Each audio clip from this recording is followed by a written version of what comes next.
ਇੱਥੇ ਜੀ ਮੇਨ ਕਬਰ ਆਈ ਪਈ ਉੱਤੇ ਤੇ ਉਹਦੇ ਵਿੱਚ ਜਾਨਵਰ ਵੜ ਗਿਆ। ਕਬਰ ਦੀ ਉਸ ਬੇਹੁਰਮਤੀ ਕੀਤੀ ਏ ਤੇ ਬਿਲकुल कबर का ਨਾਂ निशान मिटा छोड़िया सू।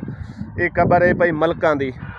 अस्सलाम वालेकुम दोस्तों, क्या हाल है? उम्मीद करें फिट फाट हो सकते तुम वेंदे पे हो मेरा यूट्यूब चैनल नसीब अपना टीवी ते अज दा विलॉग करें देसी विलॉग शुरू ते तुसां साडी वीडियो दे नाल रहो ते बड़ी ज़रूरी ते दुख भरी दास्तान तुहानू वो सुनाने हैं बल्कि विखाइंदे भी हैं। जिस तरीके के असा रूटीन वाइज अपनी गंदम को पानी लगाया हुआ है, जो उर्दू में कहते हैं, असा कहते हैं देसी ज़बान साड़ी है, असा कहते हैं कणक नू पानी लाई वदे हैं तो दवाई शवाई लुड़ा रहे हैं। तो वो पर छोटा भाई भी पिछू आ रही है तो वीडियो के नाल तुसां जुड़े रहे है। वीडियो मुकम्मल वेखिया है तुहानू तां पता लग सी भाई वो केड़ी दुख भरी दास्तान है जिहड़ी असां तुहाडे नाल शेयर करेंदे पे हैं ते बड़ी अफसोसनाक खबर है पई। बाकी अल्लाह पाक करम करे सी, मेहरबानी करे सी। जिवें कि वेख लो हर बंदे नू, इंसान नू, परिंदे नू, जानवरां नू पेट प्यारा है। सवेरे सवेरे वेख लो बगले आए वदे हन खावेण पीवेण ते पेट दी खातिर। बाकी चल के तुहानू विखाइने हैं जिहड़ी तुहाडे नाल अज दी असां खबर शेयर करूँगा। अगर साडी वीडियो अच्छी लगे तो वीडियो लाइक कर दिवे है तो चलते पे हैं तुहानू चल के विखाइने हैं जिहड़ी चीज़ असां तुहाडे नाल शेयर करूँगा। वीडियो साडी दे नाल जुड़े रहे है। नवे नवे असां एक तो ब्लॉगर बने हैं तो तुहाडी सपोर्ट भी सानू चाहिदी है।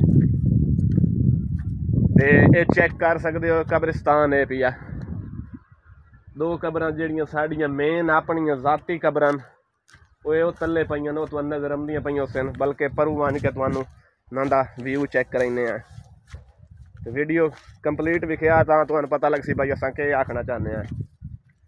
एक रिश्तेदार है साडा, ओदी बच्ची दी कबर है, वो मेन दो कबरां पईयां साड़ियां।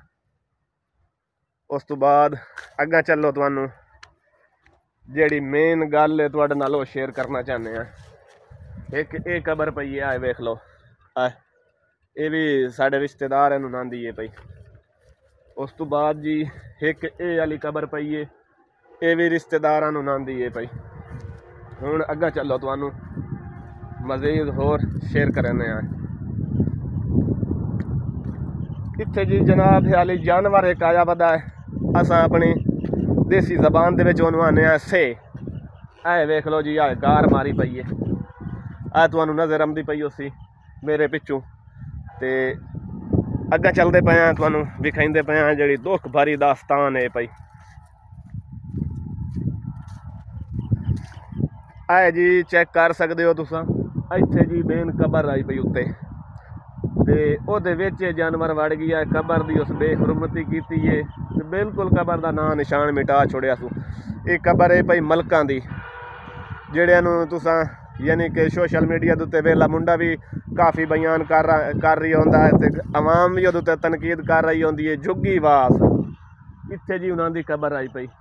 ये अगे बिल्कुल ये जिहड़ी सेह पई असां अपनी जबान से सड़ेने जानवर उस बिल्कुल ही कबर तबाह कर दी है। तो मैं फ्रंट ब्लेड सड़ा के ट्रैक्टर, फ्रंट ब्लेड वाला ट्रैक्टर, तो इस कबर तो मैं मिट्टी पाई आई हिको जी की आई।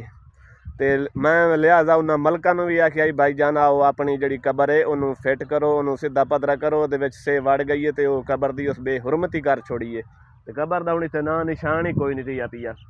तो मैं मिट्टी पाई आई, मिट्टी पा के हिको जी की आई तो खुड्डां बंद कीतियां ते जिहड़ी सेह आई वो नहीं खलोती। उस दोबारा आके कबर का बिल्कुल सत्यानाश कर दिता। इत्थे ना निशान ही नहीं लभदा पिया कबर का।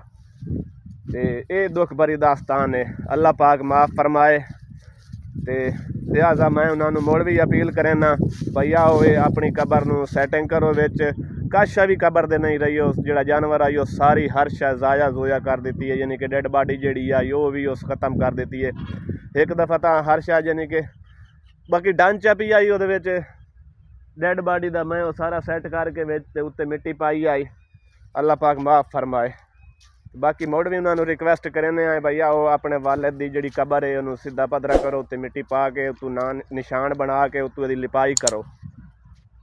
तो बाकी ये माहौल वेख लो साडे इलाके का। अगर साड़ी वीडियो अज की अच्छी लगी हो तो वीडियो लाइक कर देवे, चैनल तो नवे हो तो चैनल सब्सक्राइब कर देवे।